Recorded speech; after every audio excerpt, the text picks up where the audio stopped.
خان عوام کے ساتھ ٹیلی فونک گفتگو کر رہے ہیں۔ اور وہ آج ان کا پرائم منسٹر جیل میں ہے جس نے اس کو مقروض کیا تھا۔ کہنے کا میرا مقصد یہ ہے کہ اگر آپ نے اس ملک کو اٹھانا ہے، اس کو عظیم ملک بننا ہے، مدینہ کی ریاست کے اصولوں پہ کھڑا کرنا ہے، تو طاقتور کا زیادہ ضروری ہے کہ ان کا احتساب کریں بجائے کمزوروں کا۔ کبھی آج تک کسی ملک کو پٹواریوں نے اور تھانے داروں نے نہیں ختم کیا۔ پرائم منسٹر اور اس کے وزیروں نے جب چوری کیا تب ملک تباہ ہوا ہے۔ اور پھر جب ایک قانون، ایک ملک کا قانون طاقتور ڈاکوں کو نہیں پکڑ سکتا، وہ ملک تباہ ہو جاتا ہے۔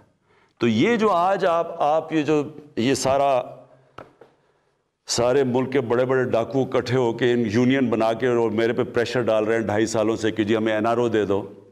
میں نے جس دن اس ملک ان چوروں کو NRO دے دیا نا، یہ یاد رکھنا، میں اس ملک سے سب سے بڑی غداری کروں گا۔ جنرل مشرف کے دور میں ان دونوں کے یہ پچھلے 10 سالوں سے بہت بہتر دور تھا، ہر چیز بہتر تھی، قرضے بھی اتنے نہیں تھے۔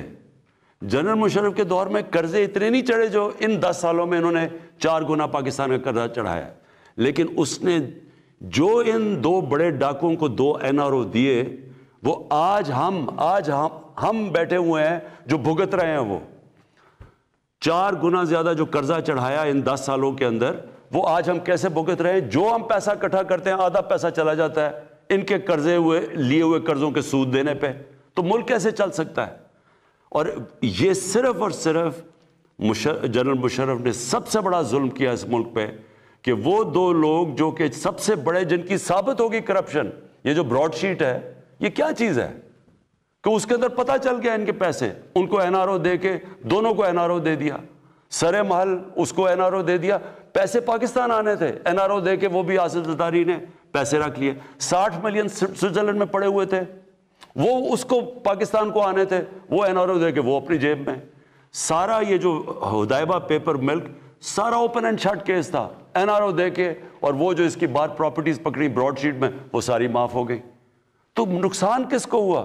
آج پاکستان وہ نقصان اٹھا رہا ہے۔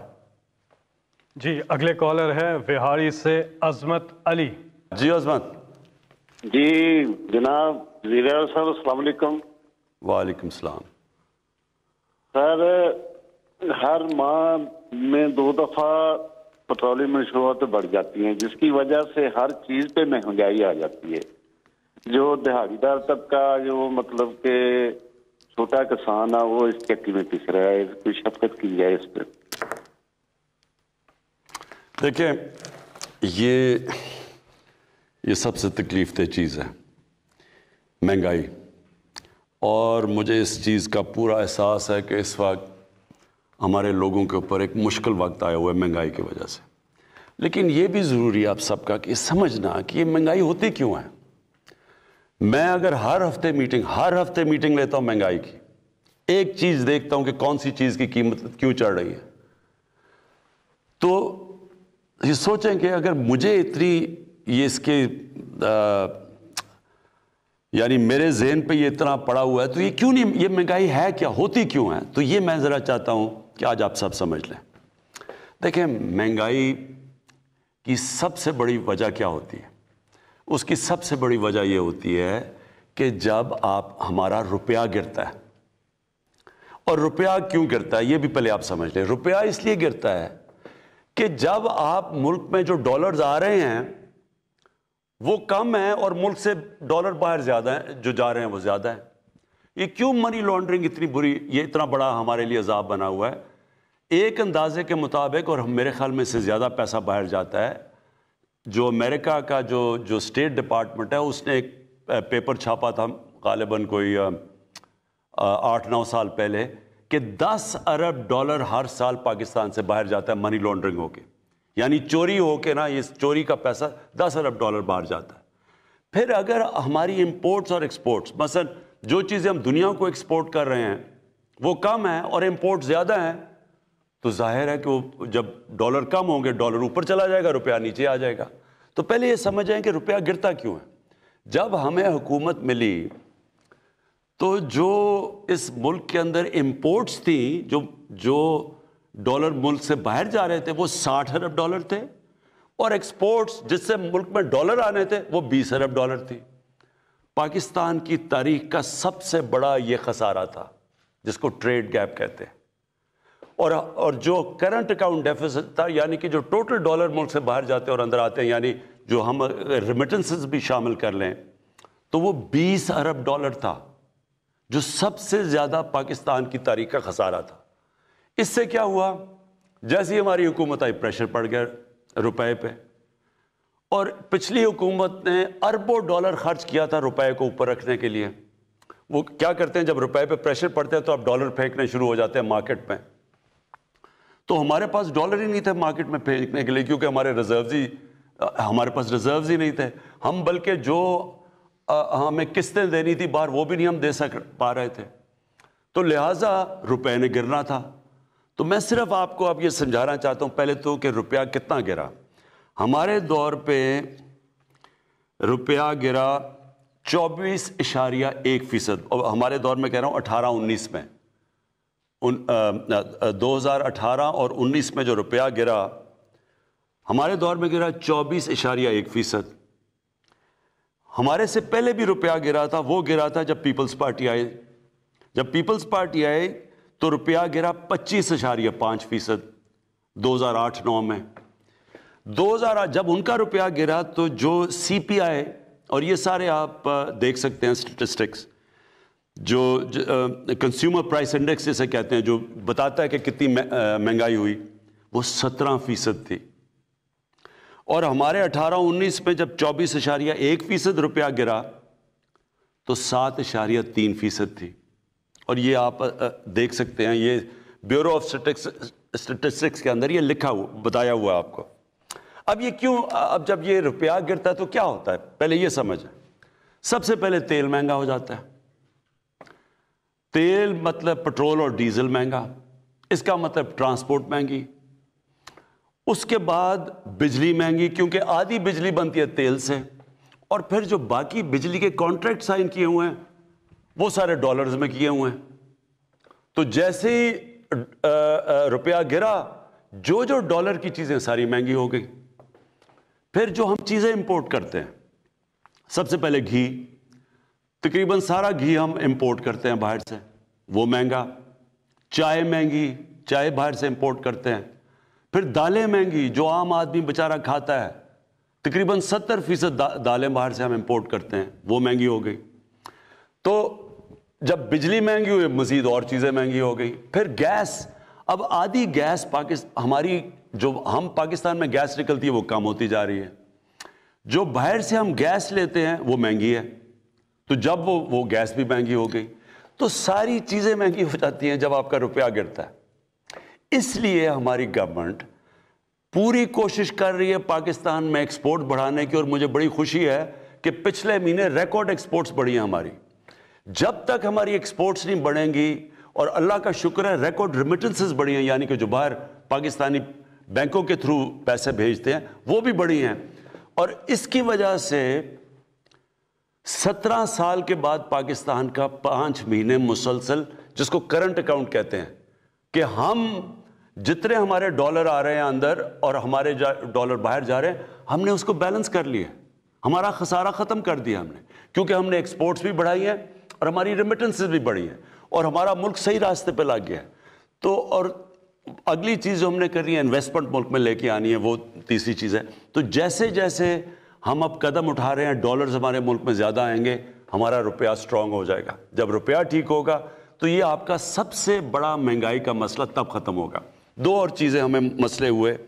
ایک, 2 سال ہماری گندم کی کراپ کم ہوگی. گندم کم ہوئی پاکستان میں. کیوں ہوئی؟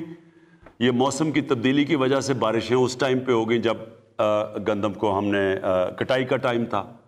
2 سال مسلسل ہماری گندم کم ہوئی, وہ باہر سے منگوانی پڑی. جب وہ, تو جس طرح روپیہ گرا تو وہ بھی مہنگی. پھر چینی, وہ ہماری کم ہو گئی. تو چینی بھی جب باہر سے آئی, اور کیونکہ جو میں آپ کو کہہ رہا ہوں کہ ڈالر کے اوپر پریشر تھا, حالانکہ چینی اتنی مہنگی نہیں ہوئی باہر سے, لیکن گندم ہمیں گورنمنٹ کو بہت بڑا قیمت ادا کرنی پڑی. تو کہنے کا آخر میں مقصد یہ ہے, مجھے پورا احساس ہے, سارا وقت میں مانیٹر کر رہا ہوں, پوری کوشش کر رہے ہیں کہ ہم مہنگائی کو روکیں, اور اللہ کا شکر ہے اس وقت مہنگائی جب ہم آئے تھے گورنمنٹ میں اس سے پہلی دفعہ اس سے کم مہنگائی ہے اس باری اس مہینے، جو میں نے کہا بھی آج میڈیا پہ. تو تھوڑا آپ کو صبر کرنا پڑے گا.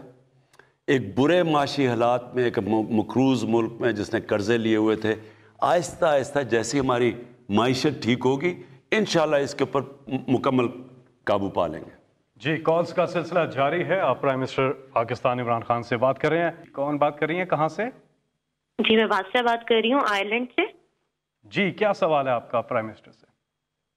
میرا سوال پرائم منسٹر صاحب سے ہے کہ ہم لوگ جو ہیں ایک غیر اسلامی ممالک میں رہتے ہیں، اور ہم ایز اے پاکستانی اور ایز اے مسلمان ہمارے لیے یہاں پہ ناموس رسالت کا بہت بڑا مسئلہ ہے.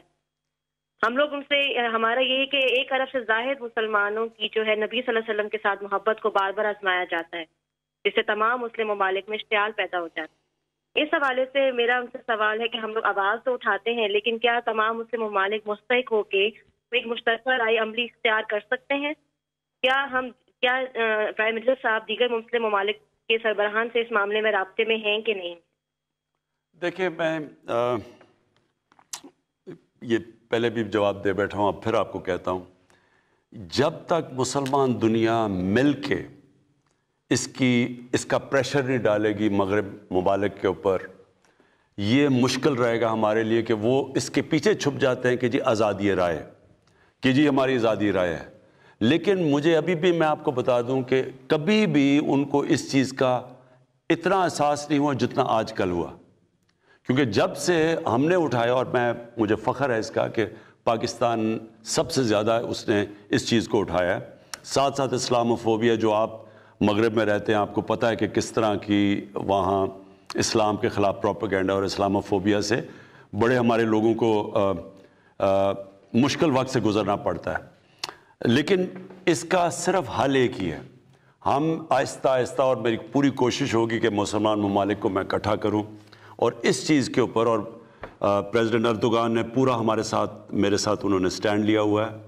جس طرح میں نے کہا جب فرینچ پریزیڈنٹ میکرون نے جب انہوں نے کہا تو صرف 2 مسلمان ہیڈز آف اسٹیٹ نے اس کے اوپر بات کی اور ان کی تنقید کی.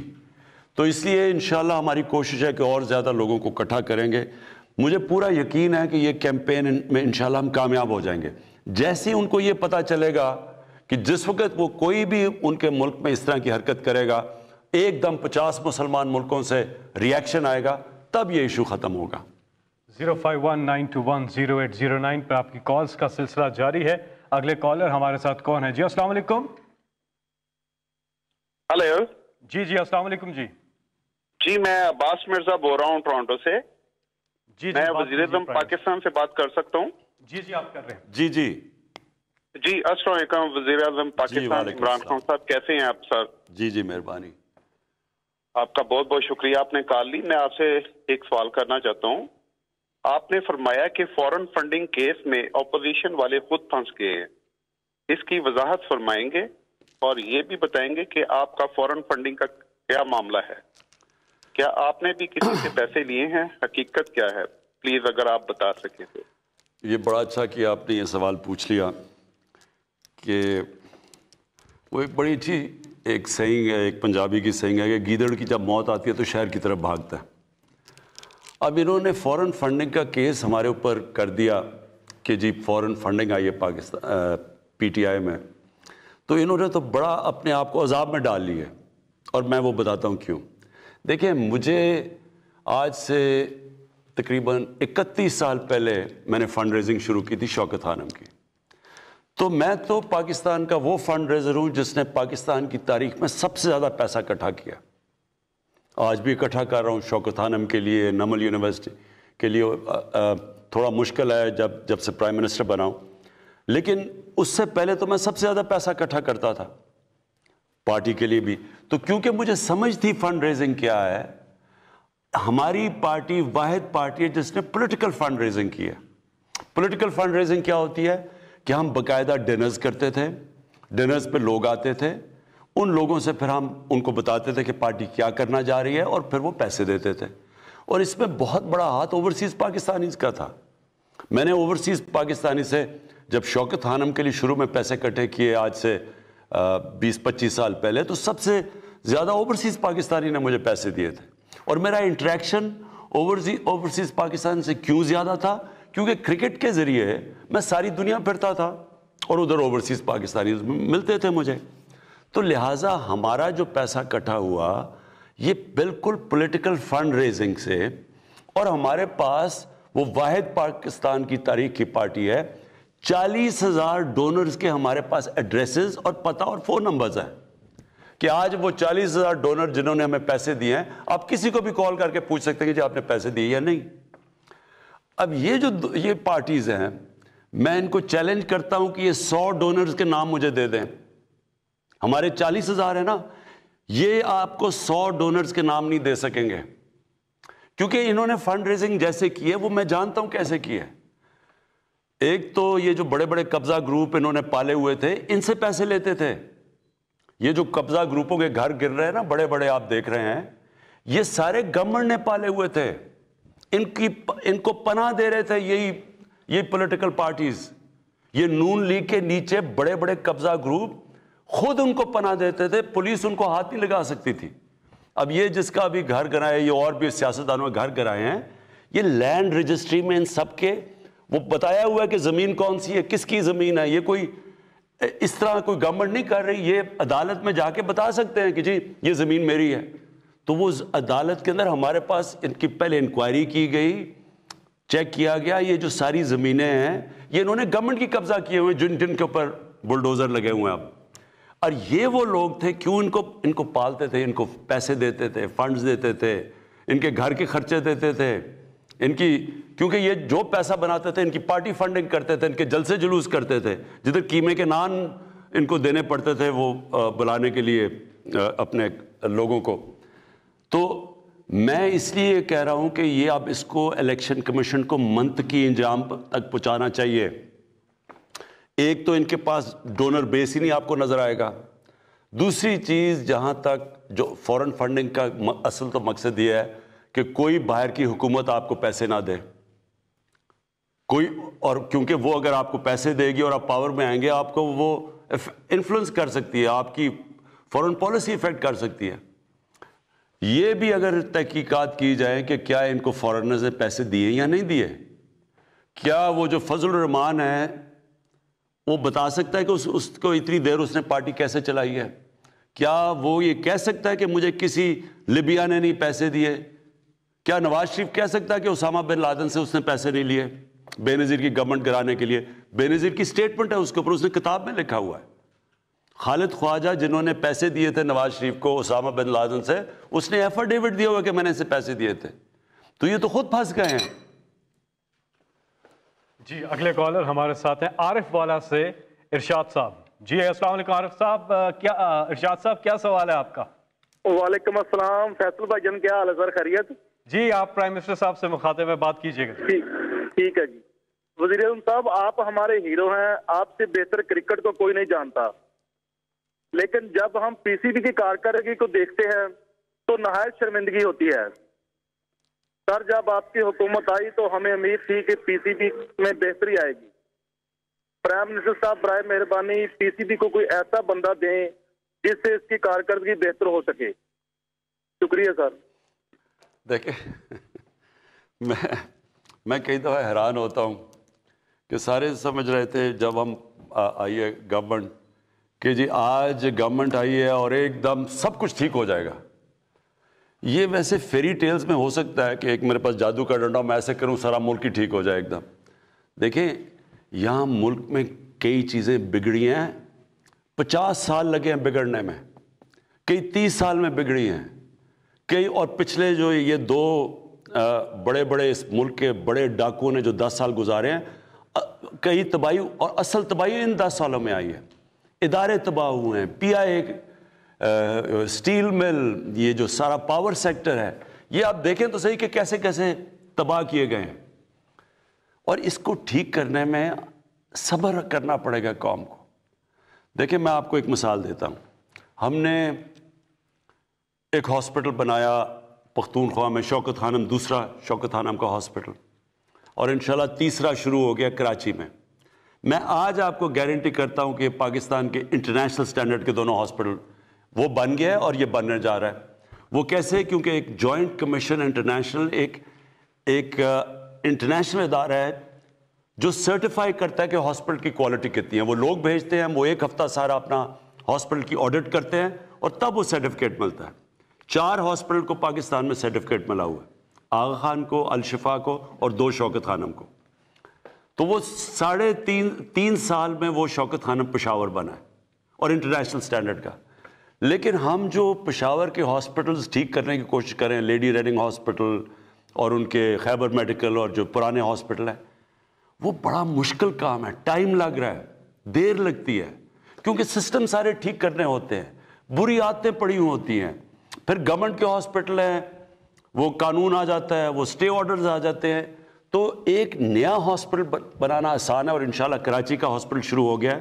میں آج آپ کو کہہ رہا ہوں کہ پاکستان کا سب سے ماڈرن اور بہترین ہاسپٹل بنے گا انٹرنیشنل سٹینڈرڈ کا.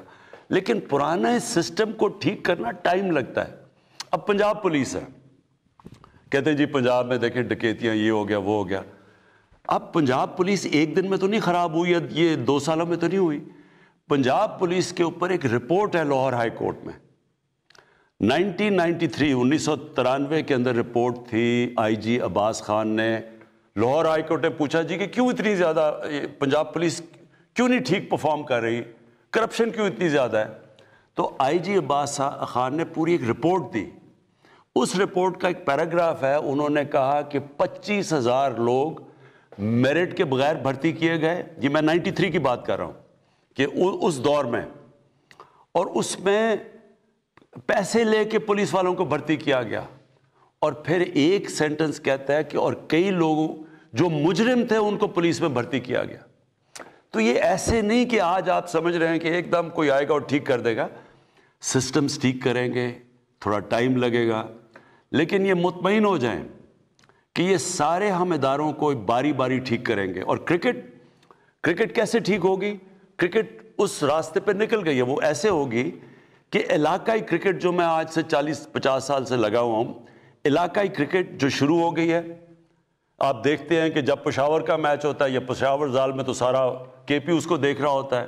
بلوچستان کا ایک کھلاڑی نہیں ہوتا لیکن سارا بلوچستان دیکھ رہا ہوتا ہے ٹیم کو. یہ میں 40 سال سے کہہ رہا تھا کہ علاقائی کرکٹ کو, وہ ہو گئی ہے.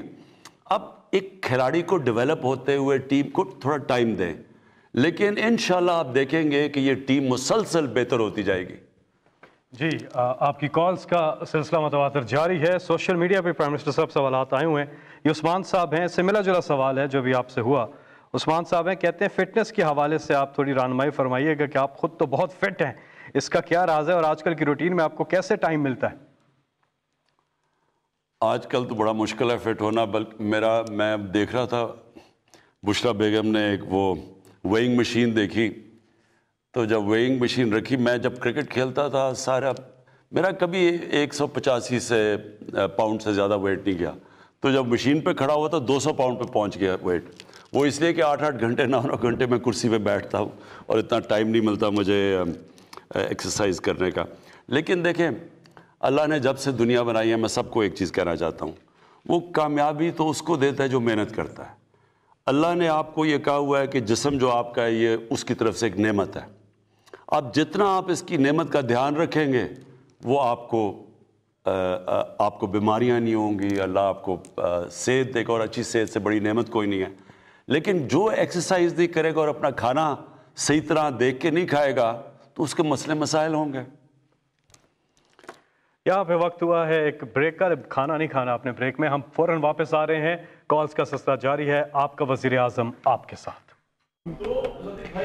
وزیر اعظم عمران خان عوام کے ساتھ ٹیلی فونک بات چیت کر رہے تھے. وزیر اعظم عمران خان سے کرونا ویکسین کے حوالے سے, ریاست مدینہ 50 لاکھ گھروں کے حوالے سے سوال کیا گیا, NRO کے بارے میں بھی بات ہوئی, اور اس کے ساتھ ساتھ مہنگائی کے بارے میں بھی عوام نے وزیر اعظم عمران خان سے بات کی ہے. وزیر اعظم عمران خان نے کہا ہے کہ کرونا ویکسین کے لیے امیر غریب نہیں دیکھا جائے گا.